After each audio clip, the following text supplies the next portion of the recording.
So last fall, I tore down the old cattle panel greenhouse because it wasn't really fitting our needs anymore.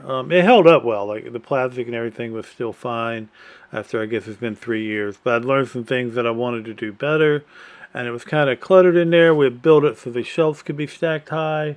And that just kind of didn't really work in the long run. So we wanted something longer and something where I had probably a little more space for storage, and also something where in the wintertime I can double layer it a little easier to help hold in heat.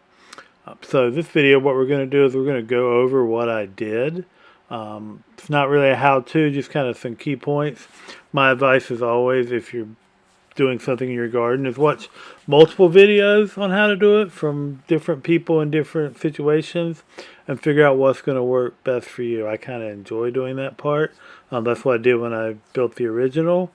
And it's what I recommend you do if you're building your first one. And then for me, everything's the first, and the rest, everything. The first one's always a prototype. Really, everything's a prototype. So let's start now. And first, I'll show you. There's not a lot of good footage inside the old greenhouse because it was cluttered, and I've never really filmed anything in there.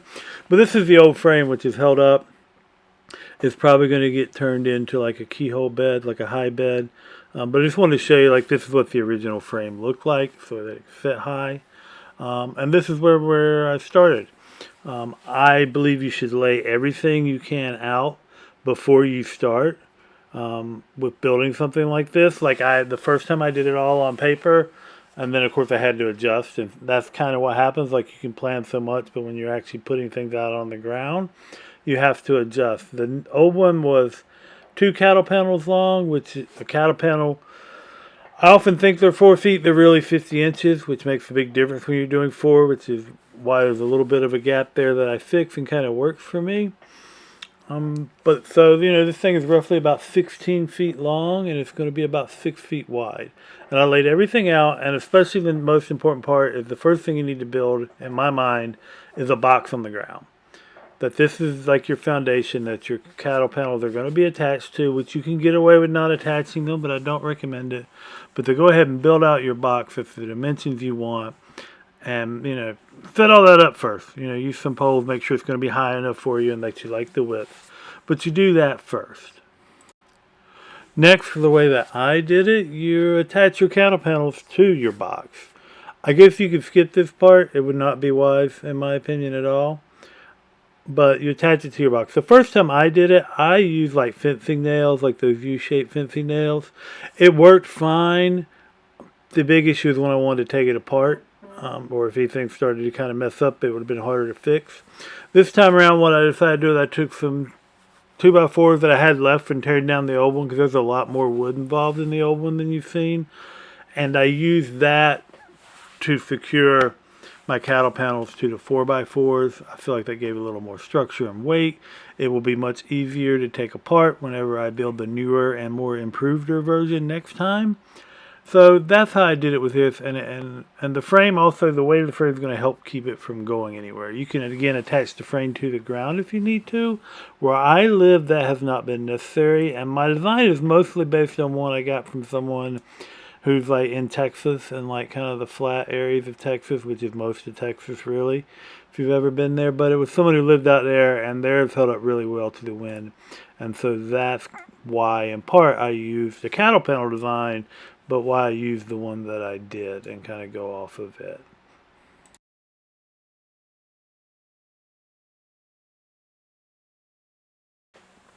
Next for me really was getting my plastic ready and laid out. I did not have one sheet of plastic big enough for this whole project. I bought 2 that combined were much more than I needed. There are advantages and disadvantages to doing it with one whole sheet that I'm not going to get into. But there are advantages to doing it either way. And I don't remember if I decided that in the beginning, or it was just I found the plastic at a good deal. The big thing about your plastic, though, more important than, or equally important as making sure you have enough total plastic for what you need to do, is making sure that you get plastic that is at least 6 mil thick, because that means it has been UV treated. And if your plastic's not UV treated, it will not hold up. The sunlight will cause it to deteriorate much faster. That UV treatment will do nothing to interfere with the light collection inside your greenhouse, but it really does need to be at least 6 mil thick, and I would double check that it has the UV treatment. If you've ever seen somebody build one of these and it didn't last because their plastic fell apart, it's because they were probably using plastic that wasn't UV treated. The plastic I had on the other one, like I said, 3 years. The plastic still, it's a little milky, but it's still in good shape. It's still very strong. I actually have it collected to use for other things. So make sure your plastic is at least 6 mil thick. Now you can see I've got the structure sheeted up, at least the sides, not the ends. They aren't done yet. They require a little more work. But it's all sheeted up. There's some overlap in the middle. Obviously, I have cut it how I needed before I put it up there. And first way to secure these, and the first thing I did when I secured them is I went around with a staple gun. And I stapled it to the frame on the outside of the frame, and as tight to the cattle panels as I could safely, and that's how I set it up. One advantage of using cattle panels as opposed to getting a hoop house and building it is on a hoop house that plastic needs to be super tight. Otherwise the wind is going to beat your plastic to death. With a cattle panel greenhouse it does not have to be as tight because it has those cattle panels and that extra support. You don't have these big open spaces between the hoops, so it is not as affected by the wind, and it doesn't kind of blow apart as much as you would think. You can also see in there what I did for the floor this time around, which is the same thing I did last time as I've done tarp on the floor. That is largely because this is for tables and this is for seed starting. I'm not growing anything in the ground. If you put gravel in, gravel's like there forever, like trying to get it out of the paint. If I decide to move this or put a bed in here, it's going to be tough. I could do mulch, but I'm going to be mulching constantly and it's going to hold moisture. Simplest, easiest thing for our purposes right now is tarps. Keeps most everything under their dead. And then, if I want to start over, then I move that greenhouse and pull it up. It's a whole lot easier just to throw stuff down and not have to get rid of rock. So that's why I've done that. Going back to the plastic, the other really important point to remember is like a staple gun staples are not going to hold real well. It's going to be real easy for that plastic to tear. That's a lot of pressure on something very small. So what I did last time that worked great and what I did again this time and actually reuse them to do it is furring strips. You go along with furring strips, you set them up over where your staples are and you hammer them in. And you hammer them in kind of tight. It's one of the few places where I prefer using nails to screws, but you hammer those furring strips in. They don't have to be anything structural. You can use any thin piece of wood or anything that you can get there. But as long as you get them in tight, they're going to spread that tension across the length of the plastic as opposed to having it concentrated where those staples are. And like I said, I had no issues. 3 years, no issues.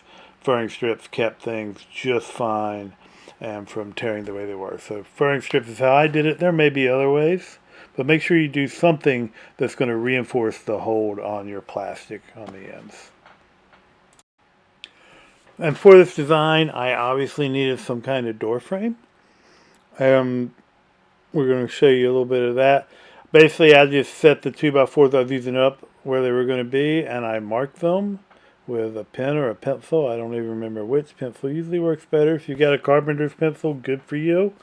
Use that. They work perfectly. But I marked them, then I cut them with, for me, just a circular saw. And as you can see, they're a little sharp and a little rough. So what I did after I cut them is I went ahead and I took my hand sander and I smoothed down those edges and beveled them just a little bit so they wouldn't rub as much. We're going to do another thing here to help make sure they don't rub against the plastic. You want to kind of reduce those points where it rubs against the plastic so that it doesn't tear through. And here you can see I've got them installed. I've just got them attached with hanger straps. Last time I think I used fencing nails.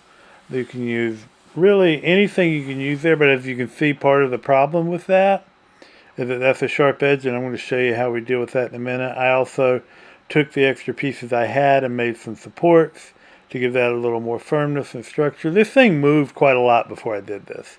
I didn't really film it. And so, that was something else that I did to make sure that it had a little bit more structure and a little bit more support and didn't wobble as much. Now, what you saw in there, um, obviously, was I went and I put some small pieces of pool noodle that I cut over and flipped over those parts where I attached it to the pole. Pool noodles are very important to this build, as you can probably see now. One issue with any build similar to this is, you don't want rough edges for the plastic to tear on. So the big solution for that, because the big place that is at the ends with the cattle panels, is pool noodles. Get you some of the cheapest ones you can get. Dollar Tree usually has them fairly cheap. And you cut them and you fit them to the ends of your house. You see here that I built this kind of big back window that kind of flips up.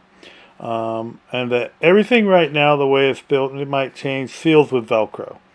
I got some Velcro, I stapled it to the wood parts of the frame, and then kind of stuck it to the plastic.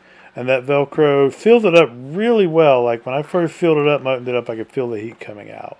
But, as you see, this thing is usable. It's filled now. I'm sure I will make some more adjustments. I'm going to fix that so that when we leave the door open, the little critters can't get in. I just have to add some. I just have to add some screening to the bottom of that. And then here you see it's quite roomy. There's lots of light, more so than the last one. It's already getting filled up with trays. We have some spots up there by the potting table where you can store stuff. We got the potting table in here. The potting table lived on our porch for a long time, and now the potting table's in here, and you can have all the peat moss and everything else in there. And that big window opens up. We'll be putting in a fan when I hook the solar back up here soon, and that's what we'll do is we'll hook up a fan to kind of pull the hot air through when we leave it open. But much more happy with this build. The way that I attached I guess I didn't talk about this, but the way that I attached my cattle panels to each other was just with zip ties. You could TIG weld them, you could tie them together. You could not do that, but I think it gives it more structure. And so hopefully we get a lot of use out of this build. And whenever I go to build the newer and more improved version, hopefully we'll get a lot more use out of that. The one thing we have left to do now is we're going to extend those garden beds that run along the side down. And I'll be pretty happy. Like I said, minor adjustments as we go, but this is how I built our new version of the cattle panel greenhouse. I hope you found this helpful, or at least somewhat entertaining. If not, I'm sorry. Like, why did you watch all the way to the end? But hopefully I'll get better at making this kind of content if you like it. One day maybe we'll get a GoPro. It did not happen now, but I have kind of fixed my tripod. This was actually before the last video where I used the tripod, so when I am doing stuff like this I can set up and film now. But yeah, I'm just rambling at this point, so thank you for watching. Subscribe if you really want to, and I wish you good luck on building your own greenhouse and in all your gardening.